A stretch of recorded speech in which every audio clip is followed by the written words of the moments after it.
The Lord be with you. A reading from the Holy Gospel according to John. Standing by the cross of Jesus were his mother and his mother's sister, Mary, the wife of Clopas, and Mary Magdalene. When Jesus saw his mother and the disciple there whom he loved, he said to his mother, "Woman, behold your son." Then he said to the disciple, "Behold your mother."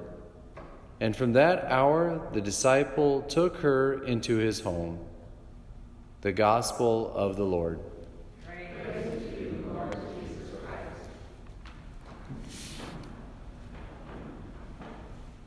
Today we celebrate the feast of Our Lady of Sorrows, and there's traditionally 7 sorrows of Mary. They start with the prophecy of Simeon, which we just heard in the opening antiphon, and they conclude with Mary holding Jesus, the dead body of Jesus in her arms as they laid him in the tomb. One of the sufferings of Mary is standing at the foot of the cross. One of the sorrows of Mary standing at the foot of the cross, which we just heard from John's gospel today.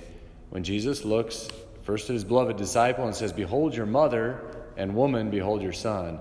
That exchange. That's the last commandment that Jesus gives to his disciples. So we might want to tune in. Behold your mother. See, Jesus, and we just celebrated yesterday the Feast of the Exaltation of the Cross, right? He says, if you want to be my disciple, you got to take up your cross and follow me. And where did he go?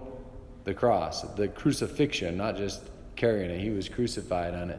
He invites us all into that same suffering. We call it redemptive suffering. So our suffering in this life isn't meaningless. It has redemptive value. Why? Because we participate in the body of Christ. We are members of Christ's body through our baptism.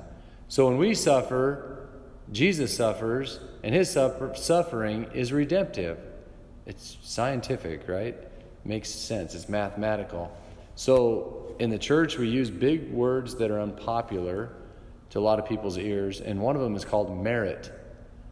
And we can't merit anything. Who are we to merit anything? Jesus merited it all. True. And when we participate in his suffering or acts of mercy, they also merit redemption, because it's not just us suffering, it's Christ continuing to suffer through us.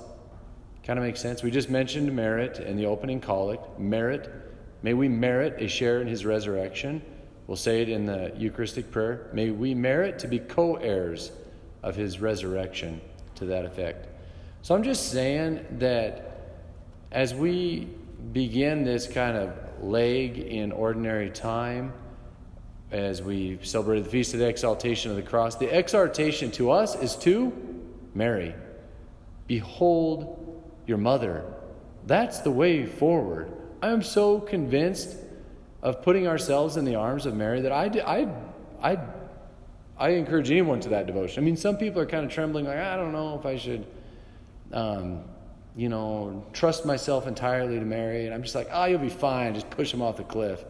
Like, it's that trustworthy of a devotion to put ourselves in the arms of Mary. In fact, you can't do it without her. None of the apostles could have. None of them could have died without Mary. That exhortation to John is not just to John to take care of her until she dies. It's to all of us to take Mary into our home. That's the only way forward. It's the great way forward. You'll find peace in her arms. Trust yourselves to Mary. Then our suffering even has more redemptive value because she takes it right to her son. But we'll be at peace. That's the beauty of it. Even if we suffer martyrdom, like the rest of the 10 apostles did, except for John, suffered martyrdom. They did it in peace. Why? Because they had a devotion to Mary. Son, behold your mother. Mother, behold your son. Let's take Jesus' advice.